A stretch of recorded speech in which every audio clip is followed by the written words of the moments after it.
Aviso importante.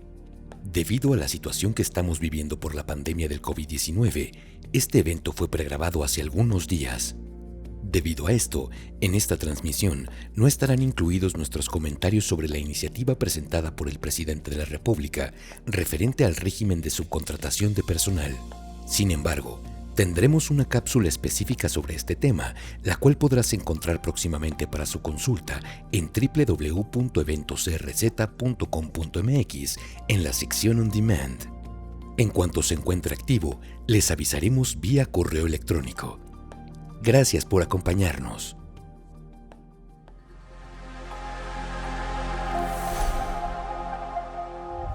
Muy buenos días a todos ustedes. Les queremos dar la bienvenida a este segundo día de actividades de nuestro webinar.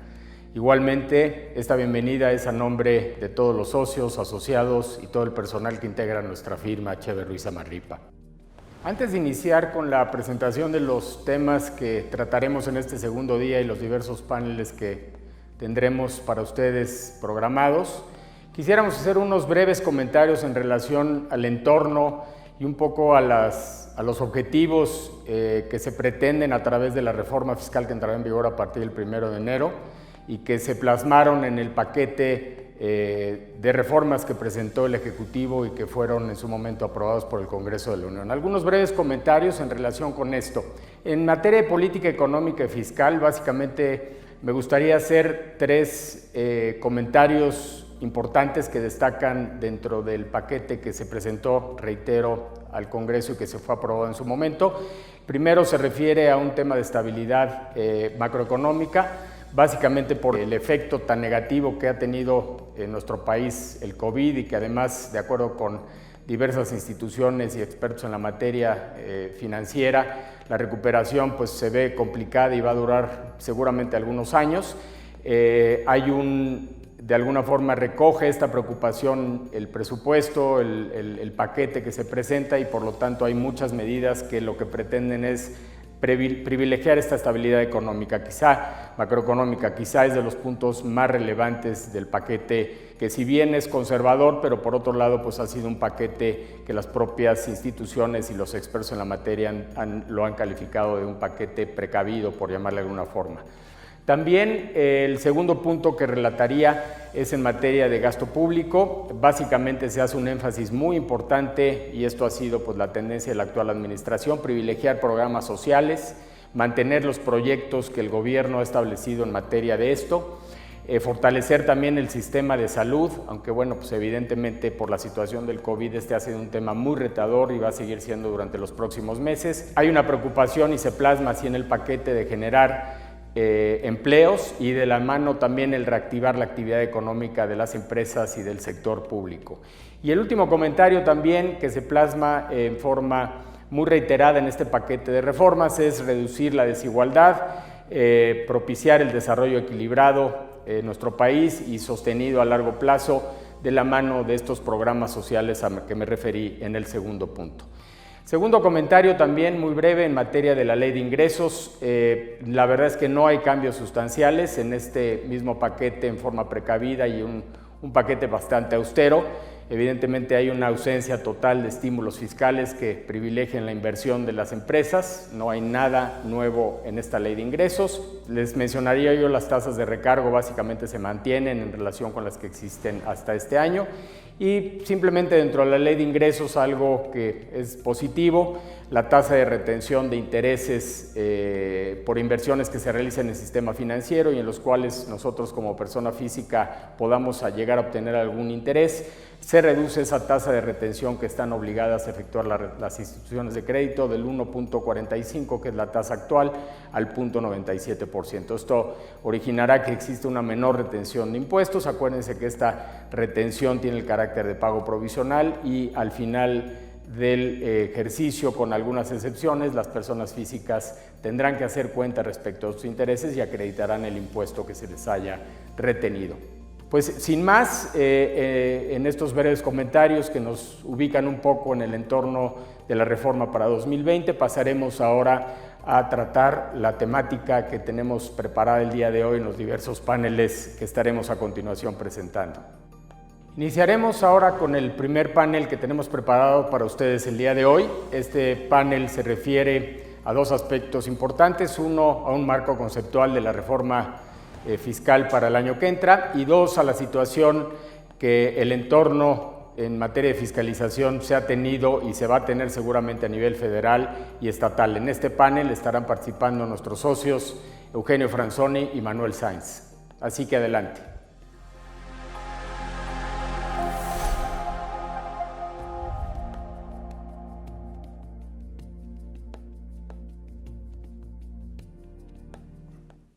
Hola, muy buenos días. Nos encontramos acá en esta primera parte del panel para mi socio Eugenio Franzoni y yo, Manuel Sainz, platicarles sobre el ambiente fiscal que esperamos para el año entrante.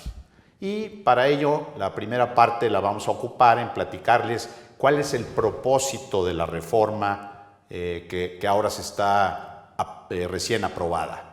Lo primero y lo más importante es que no va a haber nuevos impuestos ni incrementos. Hay una pequeña excepción en cuanto a los derechos mineros, respecto a los cuales los estaremos tocando con más profundidad en una cápsula especial. Y bueno, según la exposición de motivos, el objetivo de esta reforma es que es recaudatoria. Lo que se busca es eficiencia, prevenir la evasión y la elusión fiscal. Continúa señalando la exposición que uno de los objetivos fundamentales es el combate a la corrupción y a la impunidad. También se señala que se pretende lograr una simplificación administrativa y seguridad jurídica. Estos dos puntos no los vemos tan claros dentro de la reforma, según lo iremos analizando en el transcurso de la mañana. Y finalmente se establece que lo que se busca con varias nuevas implementaciones es una modernización en la gestión tributaria.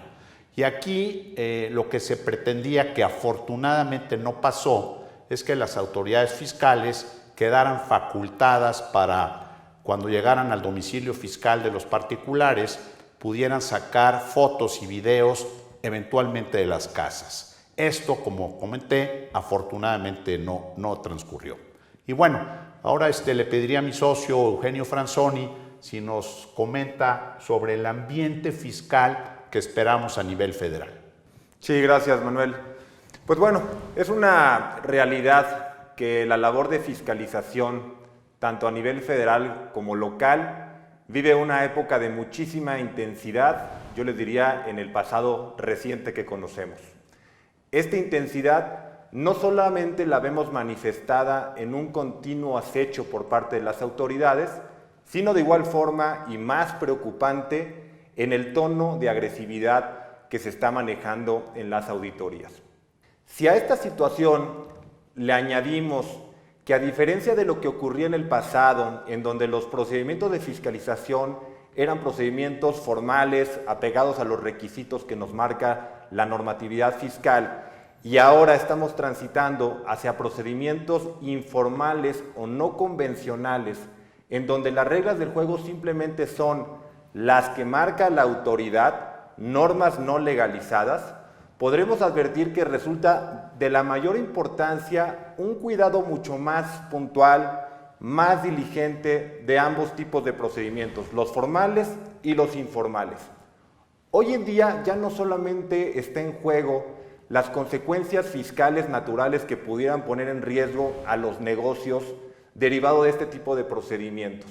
Hoy, lo que resulta más preocupante, como se ha ventilado en la prensa, es que con mucha facilidad las auditorías tradicionales que conocíamos hoy se convierten en procedimientos de índole penal, en los que las soluciones escapan totalmente ya de los aspectos técnicos, y lo que está en juego, lo que habrá que atender y solucionar, obviamente son riesgos mucho más complejos y responsabilidades que pudieran involucrar a socios, accionistas o directivos. Entonces, muy importante tener todo eso presente. Mención aparte también habría que ponerle a lo que son las auditorías en materia de comercio exterior. Tanto a nivel nacional como a nivel internacional se vive una época crítica en ese sentido, para lo cual recomendamos a toda nuestra audiencia poder visitar la cápsula que para efectos de comercio exterior hemos preparado para todos ustedes.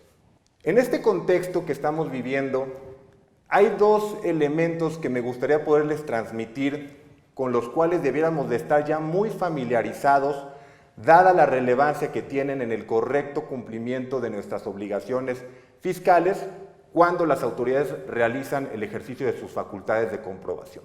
Estos dos conceptos son los que conocemos como materialidad y fecha cierta de las operaciones. En cuanto a la materialidad, muy importante tener presente que todas las transacciones que llevemos a cabo hoy deben ser vistas y documentadas, privilegiando ante todo la sustancia económica de las mismas, más allá de la formalidad de la que pudieran estar revestidas. Recomendamos ampliamente en este sentido la realización de compliance en materia fiscal para poder asegurar que cuando las autoridades realicen sus facultades de comprobación podamos superar el umbral mínimo que nos van a exigir para poder darle plenos efectos jurídicos, legales, económicos a estas operaciones. El otro aspecto importante es el de la fecha cierta de las operaciones. Hoy, todos nuestros documentos privados que generen algún efecto fiscal necesariamente deben de gozar de una fecha cierta. En nuestra experiencia, la implementación de sistemas y protocolos de firma electrónica y conservación de datos digitales se convierte en una herramienta estratégica efectiva en la cual lo que debemos de cuidar es que estemos en estricto apego a la normatividad que ya existe para todos estos efectos en nuestro país. Además del tema de las auditorías, esta agresividad, este ambiente que estamos viviendo, también se está viendo plasmado en lo que tiene que ver con las devoluciones de contribuciones. Lejos de que las autoridades estén facilitando o agilizando este tipo de procedimientos, hoy vemos una realidad que es totalmente distinta.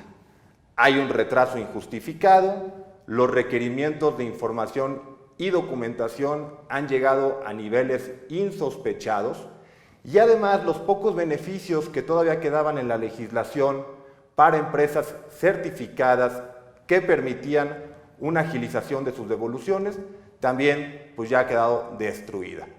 Recomendamos en ese sentido que en los trámites de devolución no solamente nos ocupemos de integrar un expediente en el que aseguremos va a estar toda la información clave y esencial para la procedencia de la devolución, sino también es muy importante incorporar una visión legal estratégica previo a la presentación del trámite de la devolución en caso de que el día de mañana tuviéramos que agotar medios de defensa.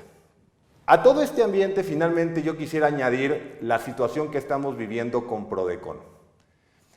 Durante la pasada administración, veíamos que Prodecon tuvo un papel esencial, fundamental, protagónico. Prodecon se convirtió en el eje para poder solucionar de una forma precontenciosa muchas contingencias fiscales, muchas discusiones entre fisco y contribuyente. Hoy la realidad es muy distinta. Prodecon ha sido relegada a un papel secundario en donde no tiene procurador todavía y además ha perdido liderazgo en ciertas áreas estratégicas de dicha institución, lo que vaticina la continuación de una época en la que viviremos un continuo acecho, una presión excesiva por parte de las autoridades y en donde nuestra recomendación será pues ponerle mayor creatividad a la solución de este tipo de controversias, volteando a ver a otras salidas como pudieran ser procedimientos de acuerdo mutuo previstos en los tratados internacionales, o bien en caso de tener que ir a litigio, soluciones también menos convencionales pero que pudieran ser muy efectivas como lo son el juicio o el recurso de resolución exclusiva de fondo. Bueno, y para complementar el ambiente fiscal que nos tocará vivir en los siguientes meses y años, tenemos que tocar forzosamente el ambiente a nivel local. ¿Qué ha pasado en los estados? Ha habido una muy importante disminución en las participaciones federales. Los estados se han endeudado de una manera excesiva. Se les vienen vencimientos a muy corto plazo. Por otro lado, las entidades federativas hoy en día dependen totalmente del esquema de coordinación fiscal, donde básicamente es los acuerdos en federación y cada uno de los estados. También han disminuido totalmente su capacidad de recaudación, lo cual, sin lugar a duda, va a dar origen a nuevos impuestos locales. Y aquí la creatividad de los legisladores de los estados es inagotable. ¿Dónde vamos a ver que se va a reforzar esta nueva tributación? En impuesto a las nóminas, estableciéndose nuevos supuestos de retención en operaciones de prestación de servicios que en ocasión no tienen nada que ver con la nómina en sí. El tema muy serio de los impuestos ecológicos.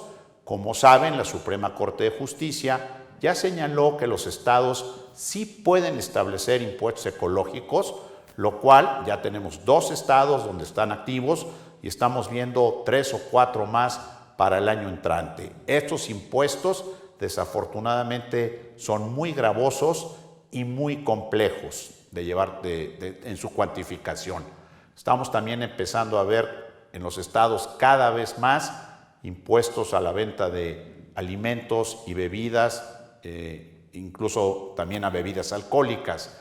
Y donde nos ha llamado también la atención es el incremento en gravar de manera indirecta la economía digital. Y digo indirecto porque si bien no hay un impuesto sobre la renta o el IVA, sí a través de permisos o licencias muy gravosas, indirectamente se vuelve una carga tributaria para las empresas que llevan a cabo este tipo de actividades. ¿Cuál es la sugerencia? Que para el año entrante estemos muy seguros de los cambios en los estados respecto en donde estamos operando, para que no estemos desprevenidos en los cambios que se vienen a muy corto plazo. Pues bueno, con esto terminaríamos esta cápsula y pues darle las gracias a mi socio Eugenio Franzoni por su participación. Gracias.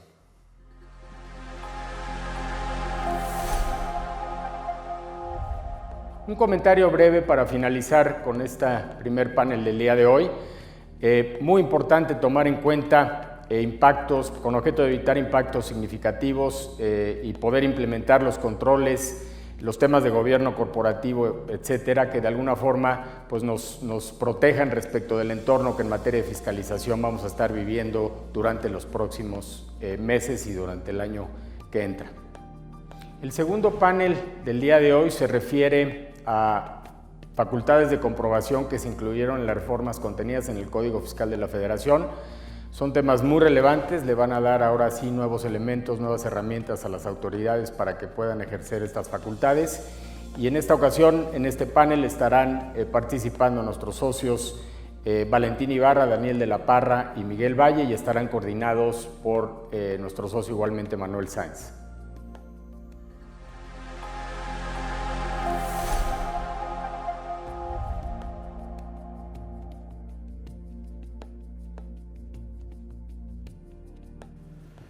Bueno, continuando con nuestro programa de esta mañana, vamos a platicar ahora sobre las principales reformas al Código Fiscal de la Federación, para lo cual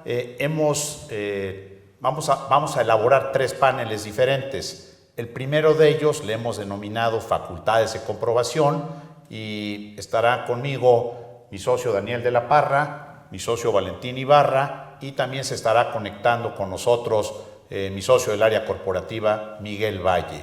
Pues adelante, Valentín. Bueno, en relación con el tema de la facultad de la autoridad para presumir y otorgar efectos a los actos jurídicos que carecen de una razón de negocios y que conllevan un beneficio fiscal mayor al beneficio económicamente esperado, se aclara en esta reforma que esta facultad se puede ejercer sin perjuicio de las posibles investigaciones o responsabilidades penales que deriven de posibles comisiones de delitos. Por otra parte, existe una nueva presunción del delito de contrabando que se da cuando se omita retornar, transferir o cambiar el régimen aduanero de mercancías importadas temporalmente al amparo de un programa de maquila o exportación. Bueno, y ahora para platicar del tema de buzón electrónico, pues Daniel, tus comentarios, por favor. Muchas gracias, Manuel. Uno de los cambios importantes que se da en la reforma es en materia de sellos digitales. Dentro de estos cambios se establece la exposición de motivos que, bueno, de alguna manera se establece un procedimiento de reactivación de sellos digitales. Sin embargo, que tratándose de las empresas que facturan operaciones simuladas, mejor conocidos como EFOS, pues de alguna manera estos, al momento que se incluyen en estas listas, pues continúan con la posibilidad de reactivar sus sellos y, derivado de ello, seguir generando sus actividades. Lo mismo ocurre con aquellas empresas que son incluidas en las listas que la autoridad presume que hay una transmisión indebida de pérdidas fiscales. Derivado de ello, y a fin de poder evitar que puedan continuar con sus actividades día a día, lo que se establece es que ahora a estos contribuyentes, tanto los denominados EFOS como aquellos que no desvirtúen la transmisión de pérdidas fiscales, en lugar de restringirles el sello digital como es hasta el día de hoy, a partir del 2021 lo que se hará es la inmediata cancelación del sello digital. Ello con la finalidad de precisamente evitar que estos contribuyentes puedan seguir realizando sus actividades. Otro de los cambios importantes es precisamente que se modifican los plazos, tratándose tanto de la cancelación de sellos digitales como de la restricción temporal. Tratándose de la cancelación de sellos digitales, existe un procedimiento de aclaración que debe seguir el contribuyente al que le llevan a cabo la cancelación del sello, en donde de alguna manera tendrá que desvirtuar los motivos por los cuales le fue cancelado el sello digital, y se establece al día de hoy que la autoridad cuenta con 3 días para resolver esa aclaración. Sin embargo, a partir de la reforma se establece que la autoridad contará con un máximo de hasta 10 días para poder resolver lo concerniente a la aclaración respecto de la cancelación de los sellos digitales. Y por otra parte, tratándose de la restricción temporal que establece al día de hoy la legislación, lo que establece la exposición de motivos es que una vez que se da la restricción temporal, no se establece un plazo para que el contribuyente pueda ejercer su derecho para aclarar esa restricción temporal. Y derivado de ello, se establece que a partir de la reforma que entrará en vigor el siguiente año, el contribuyente contará precisamente con un plazo de hasta 40 días a partir de que se le restrinja el uso del sello digital. Ello con la finalidad de que durante ese plazo el contribuyente pueda desvirtuar y se le pueda reactivar. Toda vez que lo que establece la exposición de motivos es que si un contribuyente durante un plazo de 40 días no realiza operaciones y no se preocupa por reactivar sus sellos, pues evidentemente no tendría motivo de continuar la restricción temporal, y a partir de los 40 días se llevará a cabo la cancelación definitiva del sello digital. Bueno, curiosamente, todas estas nuevas reglas de sellos digitales quedan englobadas, según la exposición de motivos, dentro de lo que es la seguridad jurídica. Ojalá y efectivamente veamos que eso así ocurre. Y bueno, ahora vamos a platicar con Valentín respecto de nuevas reglas que van a generar también dolores de cabeza a los contribuyentes en lo que es asistencia al contribuyente.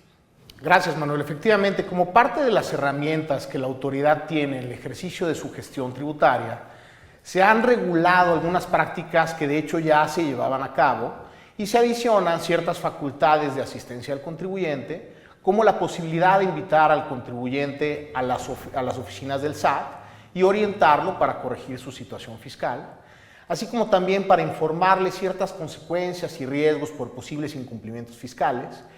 Y de manera muy relevante se establece la posibilidad de que la autoridad fiscal establezca parámetros de referencia en ciertas industrias o sectores, y además se generen programas de cumplimiento voluntario y se informen a los contribuyentes inconsistencias que hayan sido detectadas o comportamientos atípicos, con la intención de que se pueda realizar una corrección. Asimismo, se prevé la posibilidad de enviar propuestas de pago, declaraciones prellenadas a los contribuyentes, y todo esto sin que se considere que la autoridad está ejerciendo facultades de comprobación. Todo este tipo de nuevos requerimientos que vamos a estar recibiendo, hay que ser muy cuidadosos en cómo se van a atender, porque información mal proporcionada desde un inicio seguramente va a generar evitar muchos dolores de cabeza más adelante. Y ahora vamos a tocar el tema del aseguramiento precautorio, quizá uno de los más preocupantes de esta reforma al Código Fiscal. Daniel. Efectivamente, Manuel, como lo dices, las modificaciones en materia de aseguramiento precautorio son una de las que más llaman la atención y que pueden ser más preocupantes. Lo que establece la exposición de motivos es que si bien el aseguramiento precautorio puede ser una medida así que grave hacia los contribuyentes, ha resultado ser una medida muy eficaz para que los contribuyentes de alguna manera se acerquen a las autoridades respecto del cumplimiento de sus obligaciones. Derivado de ello, lo que se establece es que con esta reforma el aseguramiento precautorio podrá ser realizado a los terceros relacionados con los contribuyentes, así como precisamente a los obligados solidarios. Uno de los cambios que de alguna manera llaman la atención es precisamente que a partir de esta reforma, o así que el embargo precautorio se podrá llevar a cualquiera de estos contribuyentes. Otro de los cambios importantes es que precisamente dentro de la exposición de motivos se dice que si bien el embargo precautorio ha sido un medio eficaz, ha sido mucho más eficaz cuando se trata de depósitos bancarios. Y derivado de ello se busca cambiar precisamente el orden de prelación para establecer a partir de la reforma que evidentemente el embargo precautorio podrá practicarse primero sobre los depósitos bancarios y posteriormente sobre los demás bienes que establece la propia legislación, entre ellos las acciones, los bonos, metales preciosos, bienes inmuebles o bienes muebles. Con lo cual, a partir de esta reforma, la autoridad podrá realizar de manera primera el embargo precautorio sobre los depósitos bancarios. Desde luego, también dentro de la reforma se establece que como se cambia el orden de prelación y a partir de ahora la autoridad podrá realizar el embargo precautorio de los depósitos bancarios en primer lugar, se establece que los contribuyentes a través de las instituciones bancarias podrán tener conocimiento de primera mano respecto a la autoridad que está ordenando este embargo precautorio, ¿no? De alguna manera, otro de los cambios que son importantes en materia de aseguramiento precautorio es que se establecen nuevos supuestos. Y estos nuevos supuestos, el primero de ellos es que el contribuyente o el tercero relacionado con ellos o el responsable solidario no sean localizados en el domicilio. Esto llama la atención precisamente porque de alguna manera podrá generar afectaciones a los contribuyentes. Y el otro supuesto que se incorpora es precisamente cuando el contribuyente, el tercero relacionado o el obligado solidario cae en reincidencia, esto es, que es sancionado 2 o más veces de alguna manera por obstaculizar las facultades de comprobación de las autoridades. Bueno, aquí uno de los cambios más importantes al código, que es este que se está comentando, lo que va a generar es que por actos de un tercero pueda el contribuyente salir seriamente afectado. Y esto, con independencia de que se va a complicar la relación con el SAT, también se va a complicar la relación que van a tener entre los dos particulares, para lo cual seguramente vamos a tener que efectuar ajustes a nuestros contratos con las partes comerciales que frecuentemente realizamos y para lo cual le pediríamos a nuestro socio Miguel Valle del área corporativo nos hiciera sus comentarios. Adelante, Miguel. Gracias, Manuel. Como ya lo mencionaban Daniel y Manuel, terceros relacionados de una relación jurídica pueden ser sujetos de un aseguramiento precautorio. En este caso, estos terceros relacionados pueden estar o pueden ser parte de un contrato con el contribuyente principal. ¿Qué podemos hacer para mitigar este aseguramiento precautorio o los efectos del mismo? Pues se pueden incluir cláusulas en los contratos en los cuales se determine y se establezca una obligación de indemnización para este tercero que sufre el aseguramiento precautorio. Y estas cláusulas de indemnización o indemnizatorias pueden incluir una precuantificación de los daños y perjuicios que se causarían vía una pena convencional o se pueden dejar a que un juez en su momento las pueda determinar. También, ¿qué se podría hacer? Se puede incluir en el propio contrato la facultad del tercero afectado para poder dejar de cumplir con ciertas obligaciones del contrato mientras prevalezca o permanezca el aseguramiento precautorio y no haya sido indemnizado. O en su caso, también para poder terminar o en su caso rescindir el contrato como consecuencia del propio aseguramiento. Muchas gracias, Miguel. Bueno, regresamos ahora al Código Fiscal de la Federación. Le pediría a Valentín si nos platicas ahora el tema de las sanciones. Con gusto, Manuel.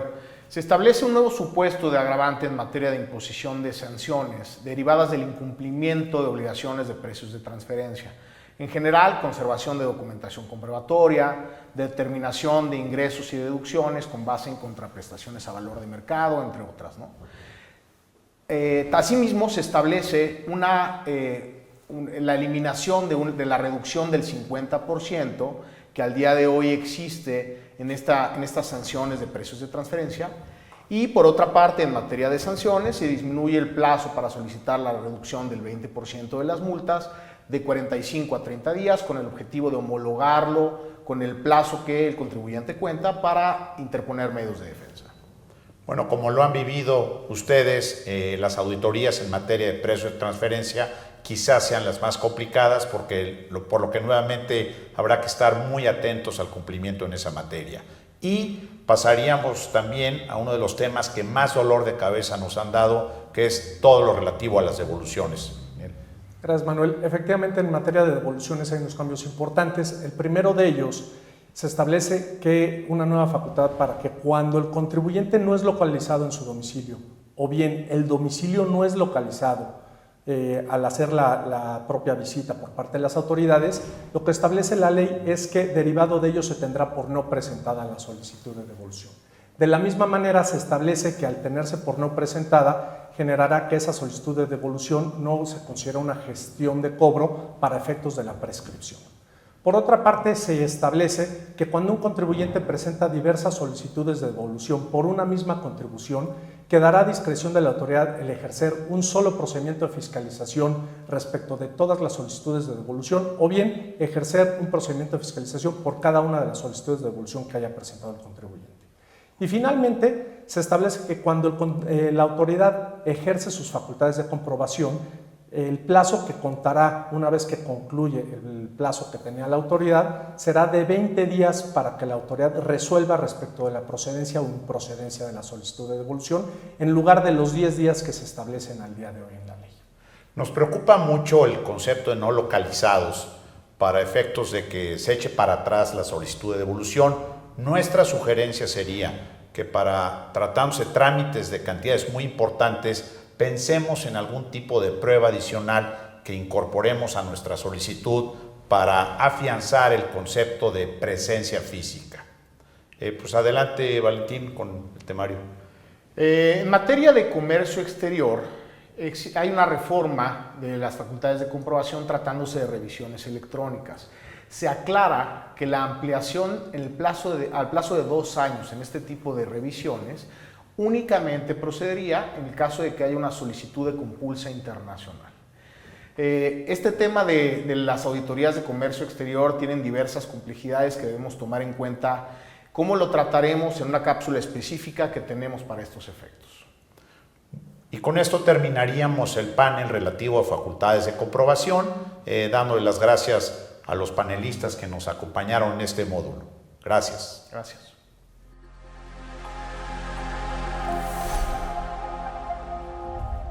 Igualmente, para concluir con este panel, haré un comentario muy breve. Les mencionaba yo al principio que estas nuevas facultades de comprobación sin duda serán herramientas que para las autoridades fiscales les ayude en la forma en que van a estar realizando sus actividades de fiscalización.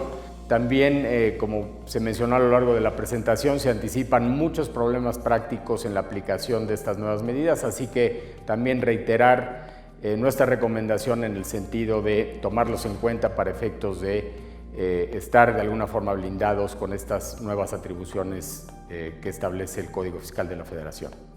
En este tercer panel estaremos analizando algunas disposiciones que también se contienen en el Código Fiscal de la Federación y que se refieren básicamente a temas procesales muy importantes y que igualmente, al igual que toda la reforma, habrá que tomarlos en cuenta. Este panel estarán participando nuestros socios Alejandro Torres y Alfonso García, y el mismo estará moderado por Manuel Sainz. Así que adelante, por favor.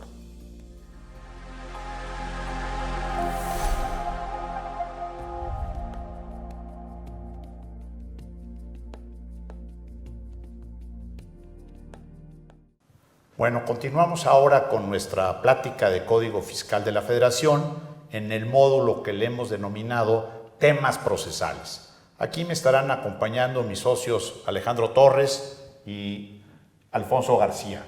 El primer tema el que nos va a platicar Alfonso es relativo al buzón tributario. Adelante. Gracias. En materia de buzón tributario, el cual actualmente constituye el principal medio de comunicación entre la autoridad y los contribuyentes, se establece ahora una nueva facultad para la autoridad fiscal, a través de la cual podrá enviar mensajes de interés, ya sea para informar de algún beneficio o alguna facilidad para los contribuyentes, o bien alguna situación específica respecto a el cumplimiento de obligaciones de parte del contribuyente, por lo cual será importante ver qué alcance le va a dar la autoridad a este tipo de mensajes de interés. En segundo lugar, y lo que tiene que ver con el procedimiento de notificación dentro del buzón tributario, se señala ahora, y específicamente en aquellos avisos que sirven para informar al contribuyente que existe o un mensaje o alguna notificación pendiente de abrir dentro del buzón, ahora se dice que estos avisos la autoridad los va a poder enviar de manera indistinta a cualquiera de los mecanismos que el contribuyente hubiera registrado en el momento que llevó a cabo o dio de alta el buzón tributario. Entonces, nuestra recomendación, además de que es importante que el contribuyente sistemáticamente revise su buzón, es que ahora también revise precisamente qué mecanismo de comunicación registró, que puede ser un mail o, por ejemplo, un teléfono celular, ya que la autoridad va a dar estos avisos de manera indistinta a cualquiera de estos medios. Y por último, justificado en seguridad jurídica para el contribuyente, se establece que ahora el buzón va a operar conforme al horario de la zona centro de México. Entonces ahí la recomendación es a aquellos contribuyentes que están en otra zona horaria, pues que tengan mucho cuidado en cualquier trámite o en cualquier requerimiento que conlleve un plazo, ya que precisamente se debe de minimizar el riesgo de que fuera extemporáneo por esta diferencia de horarios. Bueno, pues habrá que estar pendiente de estos mensajes de interés que se escucha como algo muy amigable, pero bueno, seguramente nos van a dar bastantes sorpresas. Y continuaríamos ahora con el tema de Registro Federal de Contribuyentes. Hay algunos ajustes importantes. Alejandro, si nos platicas. En materia del Registro Federal de Contribuyentes se hace énfasis de la importancia que tiene mantener actualizada la información de los contribuyentes. Y por eso se hace hincapié en que debe de registrarse y actualizarse esta información para tener un solo correo electrónico y un número telefónico en el que se pueda localizar a los contribuyentes. En materia de la cancelación del propio Registro Federal de Contribuyentes, hay una serie de condiciones y requisitos que se van a dar a conocer a través de reglas de carácter general por el propio SAT. Algunos de estos requisitos son, por ejemplo, que no haya ejercicio de facultades de comprobación que esté llevando a cabo la autoridad fiscal, que no haya incurrido el contribuyente en aparecer en las listas a que se refieren los famosos artículos 69, 69B y 69 bis del Código Fiscal de la Federación, que recordarán ustedes se refieren a este tema de las facturas que no reflejan operaciones reales o existentes. También que las cifras que aparecen registradas dentro de los controles que lleva la autoridad fiscal en el Registro Federal de Contribuyentes correspondan con las declaraciones que ha hecho el contribuyente, de tal suerte que si el contribuyente se encuentra en cualquiera de estos supuestos y aunque haya una liquidación, aunque haya una desaparición, llamémosle jurídica del contribuyente, no podrá llevarse a cabo la cancelación del Registro Federal de Contribuyentes hasta que no haya aclarado esta situación. Y esto es con la finalidad de que el Registro Federal de Contribuyentes no vaya a ser una justificación para que la autoridad tributaria no pueda cobrar créditos fiscales que estén siendo objeto de una investigación. También se establece la facultad para que el Servicio de Administración Tributaria pueda llevar a cabo lo que es la disminución o la suspensión de las actividades de un determinado contribuyente cuando en sus registros aparezca que durante un periodo de 3 meses o 3 ejercicios, no ha llevado a cabo actividades. Y de esta manera el SAT podrá tener actualizado este Registro Federal de Contribuyentes para que precisamente aquellos contribuyentes que estén inactivos aparezcan como tales. Finalmente, un aspecto muy importante que ha venido estando en los medios, entre los fiscalistas, entre los contadores, se refiere a este aviso que se tiene que presentar al Registro Federal de Contribuyentes respecto de los socios o accionistas de una persona moral. Y esto deriva porque en algunas ocasiones las distintas legislaciones aplicables utilizan terminología diferente. Aquí se viene a aclarar en el Registro Federal de Contribuyentes y en el Código Fiscal de la Federación específicamente que cualquier persona que forme parte de la estructura de una persona moral, si hay un cambio en esa persona moral, deberá de presentarse el aviso correspondiente. Aquí nuestra sugerencia es para los que son miembros de alguna fundación, institución de asistencia privada o asociación civil, verifiquen muy bien estas nuevas disposiciones, porque durante este año habíamos llegado a la conclusión de que no era necesario, dado que no tenían las mismas características que un socio o que un accionista. Sin embargo, esto cambia para el año entrante y hay que tener muy en cuenta lo que expresamente dice la exposición de motivos, donde incluso se habla de que los patronos de este tipo de instituciones deberán darse de alta. Bueno, ahora continuaríamos con el tema de las visitas domiciliarias, un tema siempre preocupante. Adelante, Alfonso. Gracias. Sí, específicamente por lo que hace a visitas de verificación de ciertas obligaciones que tienen que cumplir los contribuyentes, como la expedición de comprobantes o el aviso al RFC, así, entre otros, así como estas revisiones que se hacen de manera electrónica. Ahora lo que nos dice el código es que la autoridad podrá efectuar diligencias en oficinas, bodegas, almacenes o en cualquier lugar que se realice una actividad administrativa de este tipo de contribuyentes. Adicionalmente, en la reforma se establece que la autoridad podrá emitir el número de actas que consideren necesarias para poder llevar a cabo este tipo de diligencias. Ahora, de manera general, para las facultades de comprobación de la autoridad, también se establece que si la autoridad está levantando una acta y el visitado o la persona que está teniendo esta diligencia se opone a recibir copia de este documento, esto no va a restar validez o valor probatorio a la actuación de la autoridad. Y finalmente, y en un aspecto, digamos, positivo, ahora en cualquier requerimiento por parte de la autoridad que verse sobre algún documento que se considere de difícil obtención, el contribuyente en todos los casos va a tener la posibilidad de solicitar una prórroga. Por lo que en ese caso, lo que sugerimos es que si se solicita esta prórroga, se especifique y se explique por qué esa documentación se considera de difícil obtención. Bueno, aquí en el tema de visitas domiciliarias, nuestra sugerencia es que desde el día 1 se atiendan con muchísimo cuidado. Una visita no atendida correctamente, que se descuide, que se genere enemistad con los funcionarios, puede dar lugar a créditos fiscales sumamente cuantiosos. Consejo, estar muy cerca desde el día 1, contestar con toda diligencia los requerimientos, qué se exhibe, qué no se exhibe. Ese sería el consejo que estaríamos dándoles. Adelante, Alejandro, si continúas con lo relativo al secreto fiscal. En materia del secreto fiscal, como ustedes saben, el Código Fiscal de la Federación establece la obligación de que las autoridades fiscales que conozcan información en el ejercicio de sus facultades de comprobación deberán de considerarla como información reservada, que no podrán divulgar, y hay sanciones para aquellos funcionarios del propio Servicio de Administración Tributaria que la difundan. Lo que se incorpora ahora en el Código Fiscal de la Federación es una excepción a esta secrecía fiscal para los casos de la información que solicite el Ministerio Público o la Policía en las investigaciones de hechos delictivos.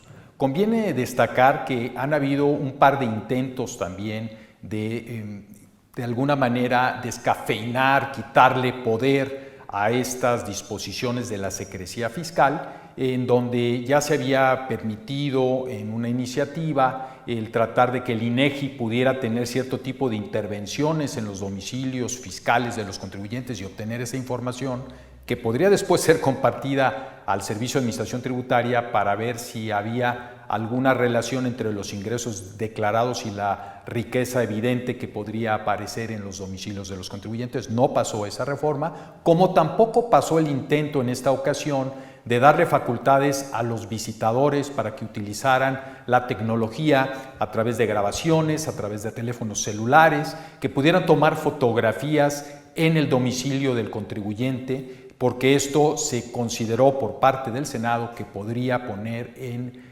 duda una clara violación a los derechos humanos de los contribuyentes. Entonces, la única excepción que aplicó es esta que les comentamos. Gracias.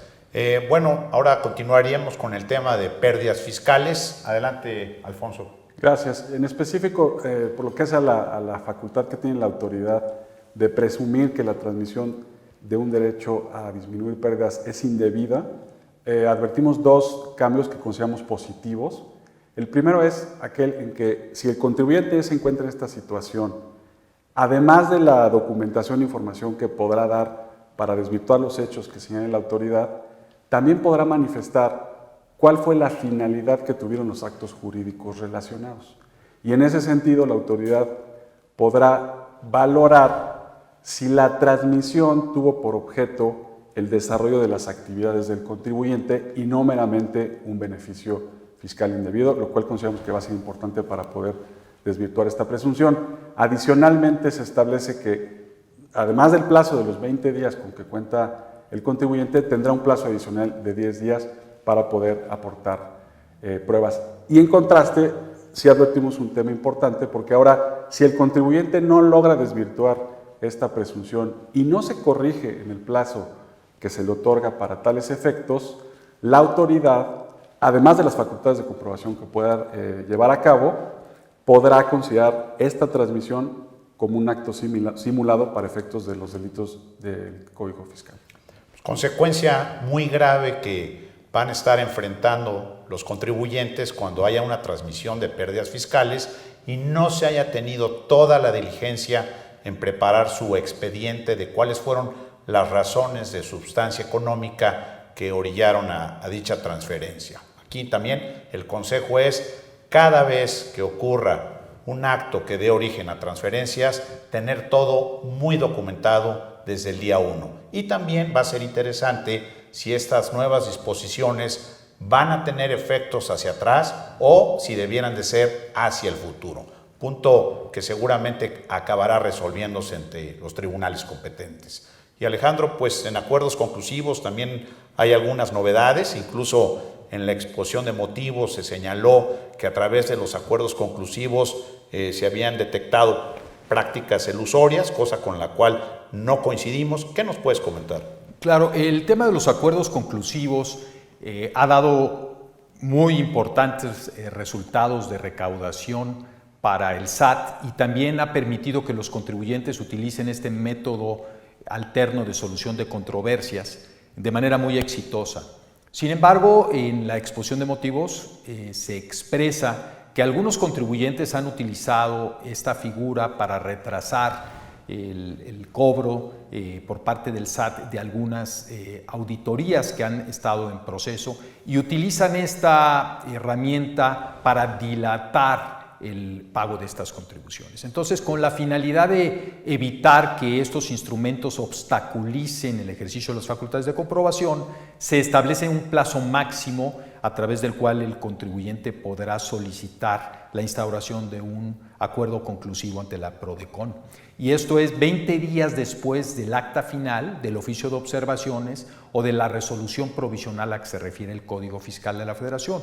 Y si no se utiliza esta ventana de oportunidad, ya no será procedente la solicitud del acuerdo conclusivo. Incluso así está dentro de los supuestos de improcedencia que se incorporan al Código Fiscal de la Federación. Tampoco procederá, según la reforma, la solicitud de un acuerdo conclusivo para el tema de devoluciones de contribuciones, compulsas, cumplimiento de sentencias o los temas de la expedición de facturas por operaciones simuladas. Y finalmente se hace una mención muy específica a que cuando ya se haya firmado un acuerdo conclusivo, si bien no se pueden interponer ningún tipo de medio de defensa jurisdiccional, tampoco procederá la instauración de los famosos métodos alternos que están en los tratados internacionales, los famosos MAP.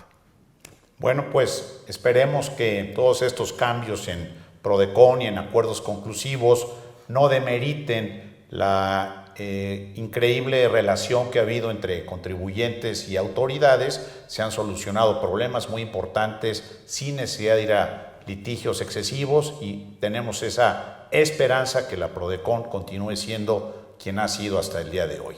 Y pues ahora, Alfonso, si nos comentas alguno de los ajustes que ha habido en materia de recurso de revocación. Sí, gracias. Y finalmente, en el caso de recursos de revocación, hay un ajuste a un plazo.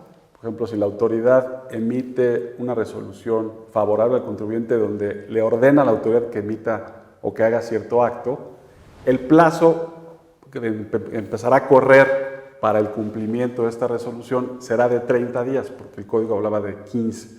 Entonces ya se armonizan los plazos y ahora sí se empata con el plazo de 30 días que tiene el contribuyente para impugnar este tipo de resoluciones.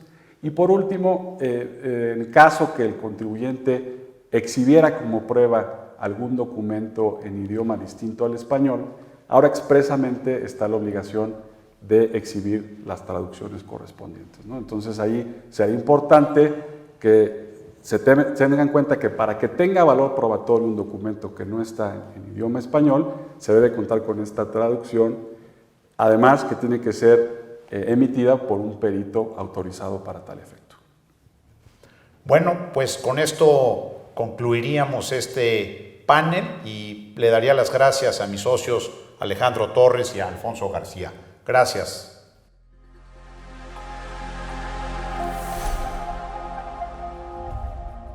Igualmente, para concluir este panel, me gustaría compartir con ustedes una pequeña reflexión. Básicamente, estos temas procesales contenidos en el Código Fiscal de la Federación obedecen a algunas situaciones que ya de hecho se han venido presentando en la práctica y que las autoridades han venido llevando a cabo, y sin embargo ahora se establece ya el que las mismas se incorporen a la legislación dentro del Código Fiscal de la Federación, lo cual sin duda pues generará un régimen un poco más de Estado de Derecho para los contribuyentes que las apliquen.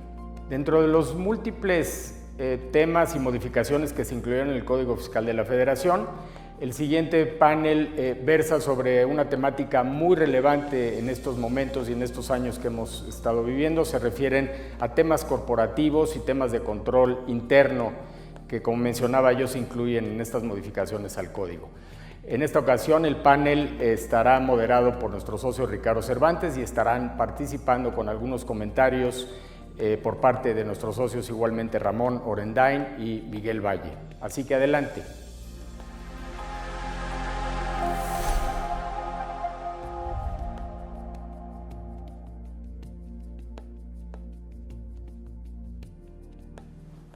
Muchas gracias, José Luis, y efectivamente ahora vamos a revisar los aspectos corporativos y de control interno que esta reforma fiscal contiene. Y como ya lo decía José Luis, en este segmento tendré el gusto de que me acompañen mis socios Ramón Orendain y Miguel Valle, quienes estarán alternando en los diversos temas que vamos a estar revisando. Ramón, una de las cosas que se ha escuchado en relación a esta reforma fiscal es precisamente que ahora las autoridades van a tener nuevas facultades y eventualmente los contribuyentes consecuencias derivado de la forma en la que realizan las operaciones. Una de las que se ha escuchado mucho en el medio es la relacionada con la escisión de sociedades, ese acto corporativo cuando una sociedad transmite en todo o en parte y de manera de bloque a otras sociedades su patrimonio, activo y capital. ¿Qué nos puedes decir? ¿Qué prevé la reforma fiscal sobre el particular? Correcto, Ricardo. Hay un cambio importante. Hay que recordar que el artículo 14b del Código Fiscal de la Federación, su fracción segunda, prevé los supuestos en las que, tratándose de escisión de sociedades, la enajenación no se considera gravable para efectos fiscales, ¿no? Y establece ahí los requisitos, ¿no? se incorpora un párrafo para establecer un supuesto en el que, ahorita lo voy a detallar el supuesto, pero básicamente con independencia de que cumpla los dos requisitos que prevé la fracción segunda, se considera que habrá una enajenación para efectos fiscales. ¿Cuál es concretamente el supuesto que se regula? Y es, en aquellos casos en los que precisamente como consecuencia de una decisión haya una transmisión de la totalidad o parte del activo, del pasivo, del capital de la sociedad escindente, y surjan como consecuencia de esta transmisión en las cuentas de capital contable de la sociedad escindente, escindida o escindidas, conceptos o partidas cuyos importes previamente no estaban reconocidos en las cuentas de capital del estado de posición financiera que se aprobó en el acta de asamblea de socios donde se aprobó la decisión, donde eso no esté reconocido ahí, entonces se considera que aunque cumplas con todos los requisitos, habrá una enajenación para efectos fiscales. ¿Por qué se presenta este caso o esta modificación en la ley? En términos de la exposición de motivos, se establece que las autoridades fiscales han detectado que los contribuyentes están creando o generando atributos fiscales o ciertos valores a los que les dan una consecuencia y un efecto fiscal, que de alguna manera previamente no estaban, ¿no? Porque precisamente contablemente no estaban reconocidos esos efectos contables.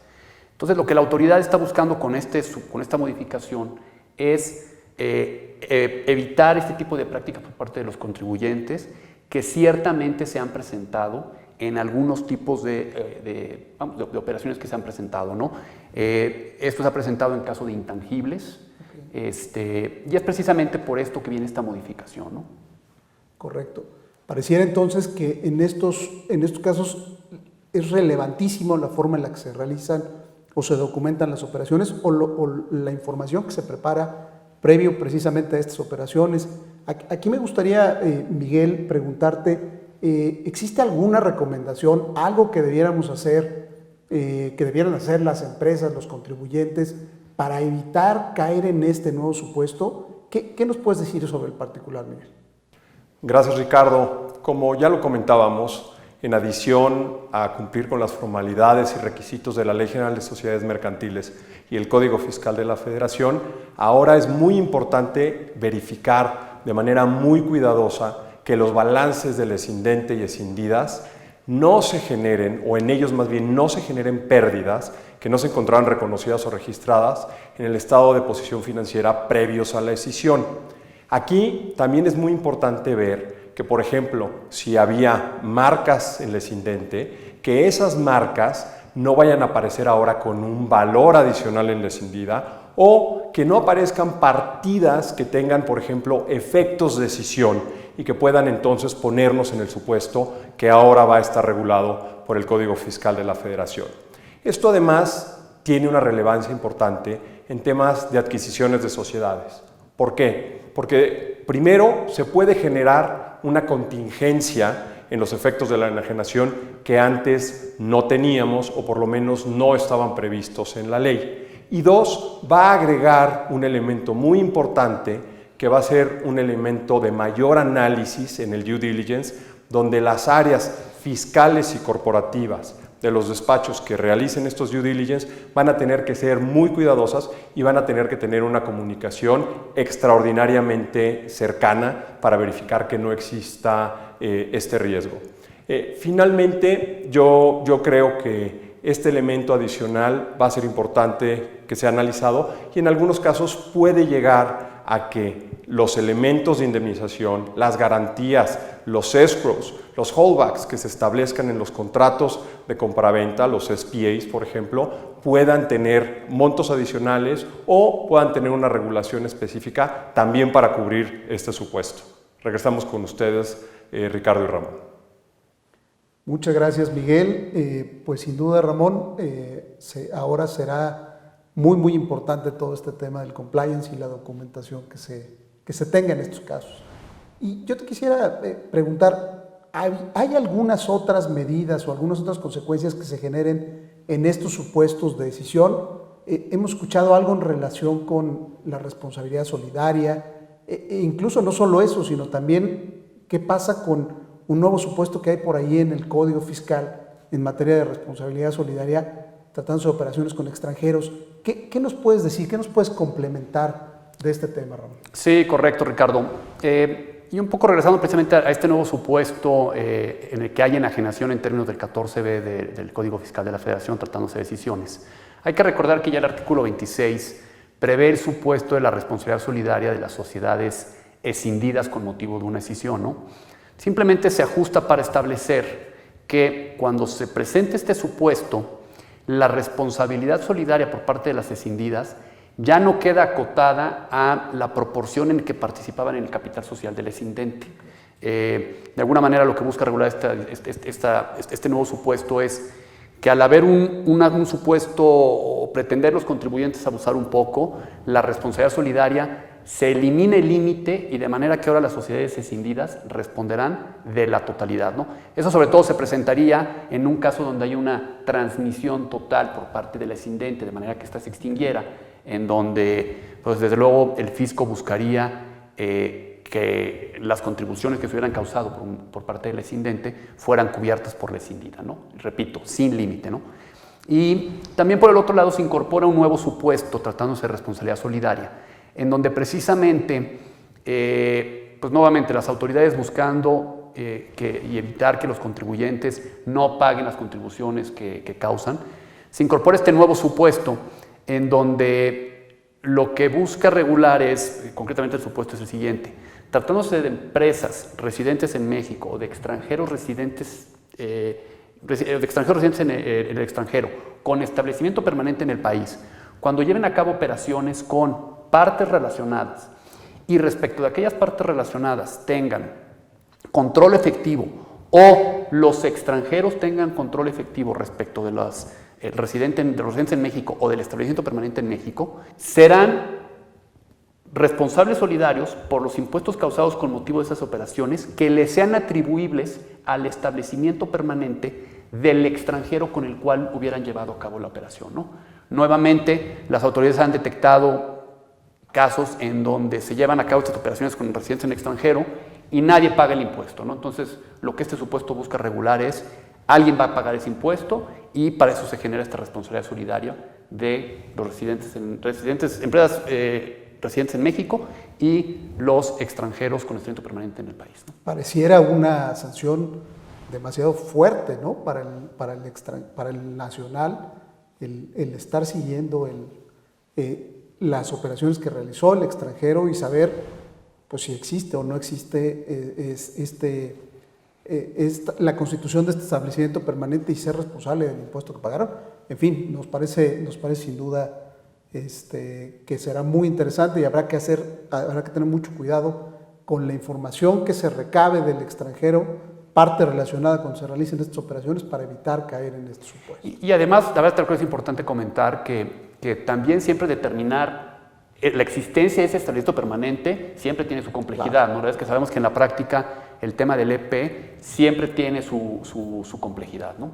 Pues me gustaría ahora regresar con Miguel, porque en adición a este tema de los supuestos de decisión de sociedades y la responsabilidad solidaria, también se ha escuchado, Miguel, que existen ahora nuevas disposiciones que regulan plazos mayores para conservar la contabilidad en ciertos supuestos, e incluso algunas de las operaciones corporativas más comunes que realizan las sociedades, como son aumentos de capital, reducciones de capital o incluso el pagar dividendos. Ahora se requiere tener una serie de información muy particular y muy específica. ¿Qué nos puedes decir sobre este tema, Miguel? Gracias, Ricardo. Como lo mencionabas o lo anticipabas, en adición a la contabilidad y documentación que se debe conservar durante 5 años y que señala el Código Fiscal de la Federación, existen supuestos en los cuales la información debe conservarse durante un tiempo mayor, como es el caso de actas constitutivas de personas morales y contratos de asociación en participación, que deben conservarse durante la vida de las empresas o la vigencia de él o los contratos que se tengan celebrados. Ahora, en adición a esto, que ya se contenía en el Código Fiscal de la Federación, ahora hay supuestos nuevos de información adicional que se debe de conservar durante la vigencia, durante la vida de las empresas. Esta información, por ejemplo, es información y documentación para implementar los acuerdos alcanzados como resultado de los procedimientos de resolución de controversias contenidos en tratados para evitar la doble tributación, que también se conocen como Mutual Agreement Procedures. También existen en relación con actas de aumentos y reducciones de capital social, en donde se está ampliando el tipo de información que debe de conservarse atendiendo a la forma del aumento. Aquí, por ejemplo, tenemos en aumentos que se llevan a cabo en numerario, se deben de conservar los estados de cuenta expedidos por las instituciones financieras. En aumentos en especie o derivados de revaluaciones de activos, se deben de conservar los avalúos, entre ellos, por ejemplo, los que señala el 116 de la Ley General de Sociedades Mercantiles. En la capitalización de reservas y dividendos, se deben de conservar los registros contables correspondientes. En capitalización de pasivos, se deben de conservar también los documentos en los que se acredita la existencia contable del pasivo y también el valor correspondiente del mismo. En reducciones de capital, nuevamente, estados de cuenta que expidan las instituciones financieras. Y en reducciones de capital mediante liberación, aquí lo que señala ahora el Código Fiscal de la Federación es que se deben conservar las actas en las cuales se contiene la suscripción, en las actas de la liberación y de cancelación de acciones, según corresponda o según se haya llevado a cabo el proceso. También en fusiones y escisiones se deben de conservar los estados de situación financiera, estados de variaciones en el capital contable y los papeles de trabajo de la determinación de la cuenta de utilidad fiscal neta, CUFIN, y de la cuenta de aportación de capital, CUCA, correspondientes al ejercicio inmediato anterior y posterior a aquel en que se haya realizado la fusión o la propia escisión. Y finalmente, en temas de repartos y pagos de dividendos y utilidades, se deben de conservar los estados de cuenta que expidan las instituciones financieras, en donde se van a constar o donde deben constar aquellas constancias que emitan o reciban las personas morales en los términos de ley. Lo anterior tiene una gran relevancia desde el punto de vista no nomás fiscal, sino también corporativo, ya que en adición a lo delicado que será el poder resguardar y mantener la información que acabamos de platicar durante todos estos plazos, lo que va a ser muy importante es, si no se puede entregar a la autoridad, si no se puede proporcionar, si no está adecuadamente catalogada, entonces viene o puede venir un requerimiento por parte de la autoridad y como consecuencia se pueden generar consecuencias fiscales no deseadas, como podría ser, por ejemplo, un desconocimiento de un atributo fiscal que se hubiera utilizado en el pasado y que pudo además tener un origen real ilícito. También puede haber otras consecuencias, como por ejemplo en una adquisición de una empresa.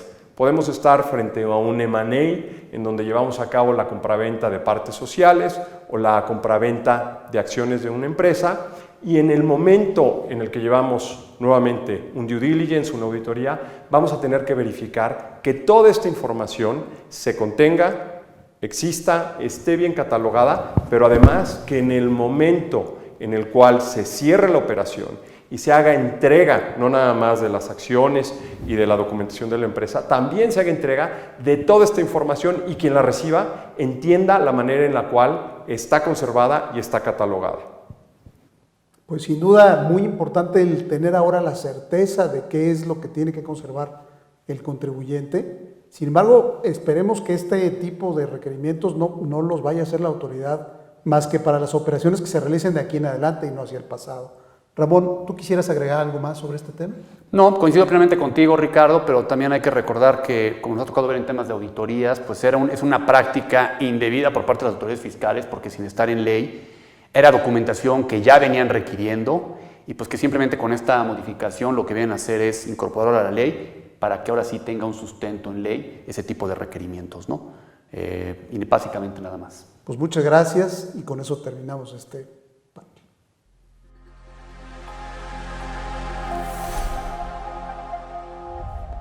Dos breves comentarios en relación con este último panel.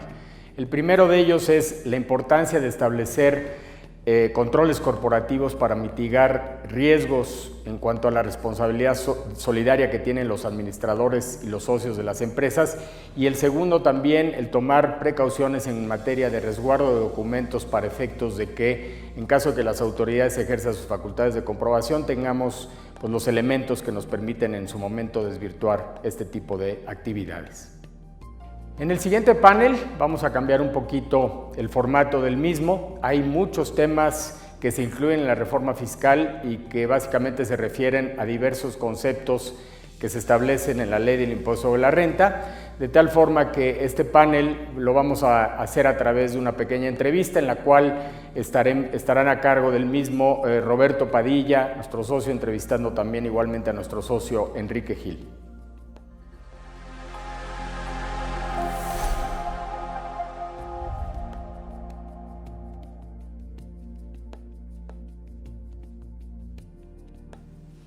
Gracias, José Luis. Bienvenidos a este segmento en el cual abordaremos los principales cambios en la ley del impuesto sobre la renta como parte del paquete económico 2021.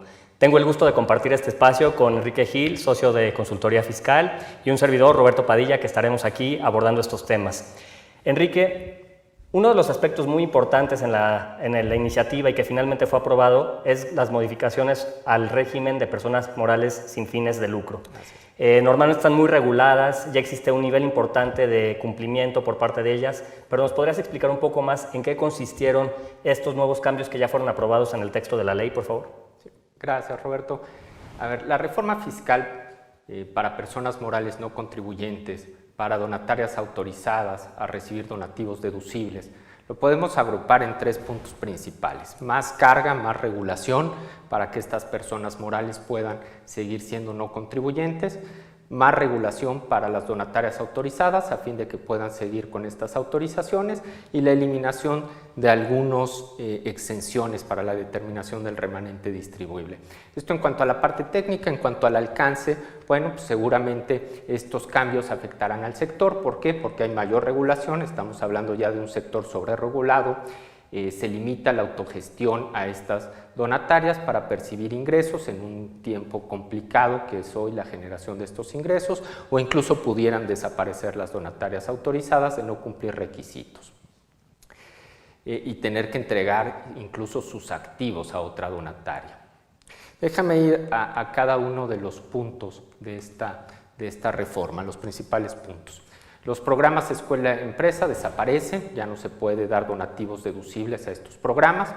El segundo, hay 4 tipos de asociaciones o sociedades civiles que para poder seguir tributando como no contribuyentes deberán ahora ser donatarias autorizadas. ¿Quiénes son? Asociaciones o sociedades civiles que otorguen becas, asociaciones o sociedades civiles dedicadas a la investigación tecnológica o científica, asociaciones o sociedades civiles que protejan el medio ambiente, flora, fauna acuática, terrestre, y aquellas dedicadas a la reproducción de especies en peligro de extinción. Todas estas asociaciones o sociedades civiles al 31 de diciembre tendrán que determinar su remanente distribuible como personas morales no contribuyentes, como lo venían haciendo, y tendrán hasta el 30 de junio de 2021 para obtener esta autorización. Continúo con un tercer punto importante de la reforma, es el remanente distribuible y la eliminación de exenciones. ¿Qué es el remanente distribuible? Bueno, recordar que las personas morales no contribuyentes deben determinarlo de manera ficta cuando hay ingresos omitidos, cuando hay compras no realizadas, incluso cuando hubiera alguna erogación que no cumple requisitos de deducibilidad de la ley. Por otro lado, en el tema de deducibilidad de la ley, uno de los requisitos es que las erogaciones estén efectivamente pagadas, y otro de los requisitos es que cuando hay un pago superior a 2,000 se haga con transferencia, por ejemplo, se haga con cheque, se pueden hacer con monederos electrónicos, tarjetas de crédito, de débito. Esta obligación anteriormente no tenían que cumplirles las personas morales no lucrativas, con fines no lucrativos, a fin de determinar su remanente distribuible ficto. Ahora lo tendrán que hacer, pues elimina esa exención. Otro punto relevante es la eliminación de la certificación de donatarias. Esta certificación lo que hacía era avalar el correcto cumplimiento para las donatarias de los requisitos que pudieran tener, incluso en materia de transparencia y evaluación de impacto fiscal. Posiblemente el más importante de los cambios, ahora las donatarias autorizadas no podrán percibir ingresos superiores al 50% de la totalidad de sus ingresos cuando estos ingresos son distintos a aquellos por los que se les autorizó a ser donatarias autorizadas. De ser el caso, ¿Qué pasaría? Bueno, perderían su autorización. Estas donatarias autorizadas tienen 12 meses para volver a obtener esta autorización. En caso de no obtenerlo, pues tendrán que ir a las disposiciones de liquidación y entrega de sus activos. Este plazo de 12 meses, si bien se establece en la ley, también tenemos otras disposiciones de causales de revocación donde se establece que este supuesto no da derecho a volver a pedir la autorización, lo cual contrapone dos disposiciones de la ley que deberán ser aclaradas. Oye, Enrique, pero a ver, este tema es muy interesante y sobre todo muy relevante para las donatarias, porque la revocación, te diría, es de lo más sensible, porque al enfrentarse a una revocación implica que puedan dejar de percibir los recursos para los que fueron creadas las instituciones, enfrentarse a un nuevo proceso respecto a una nueva solicitud de autorización, y te diría también que ahora, o más bien actualmente, están reguladas en la resolución miscelánea. Entiendo que ya a partir del 2021 todas estas causales o supuestos para que las autoridades puedan revocar la autorización se encuentran en el texto de la ley. ¿Son las mismas? ¿Qué cambió? Finalmente, ¿qué fue lo aprobado? Yo lo dividiría en dos. La más importante para mí, que es una nueva causación de esta revocación de la autorización, la del 50% que acabo de comentar, donde no puedes tener ingresos distintos a los que te fueron autorizados en más del 50%, esa es nueva, y hay otras que se incorporan, se recogen de la miscelánea. Por ejemplo, no puedes destinar activos a actividades distintas a las que fuiste autorizado, eso ya estaba en la miscelánea, hoy se incorpora. También se incorpora temas de CFDIs. ¿Qué es esto? No puedes emitir un CFDI de donativos cuando no es un donativo, y no puedes emitir un CFDI o no puedes dejar de emitir CFDIs aunque recibas donativos. También se incorporan los temas del 69B, comprobantes apócrifos, eso ya venía en la miscelánea, y finalmente hay una disposición que estaba en miscelánea que se incorpora y se amplía. Esta es ¿para quién? Para representantes legales, socios, miembros, cuerpos directivos.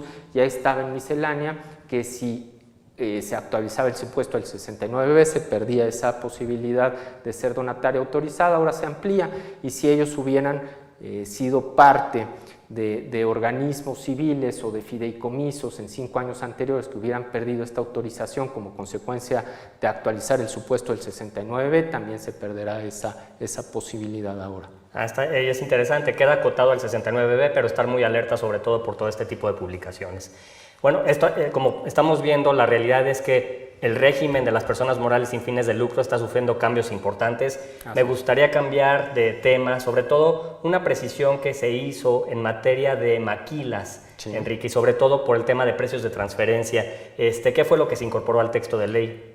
Se modifican, son modificaciones a los contribuyentes que llevan a cabo operaciones de maquila. Lo que se busca de alguna manera es aclarar que se da por cumplido todas sus obligaciones en materia de precios de transferencia, siempre y cuando se utilice la metodología que existe en materia de Safe Harbor, y que de alguna manera también se considerará cumplida si hay acuerdos anteriores en materia de precios de transferencia, los conocidos APAs por sus siglas en inglés. En esos casos se dará por cumplido las obligaciones en materia de precios de transferencia. Es una aclaración para evitar interpretaciones, ¿no?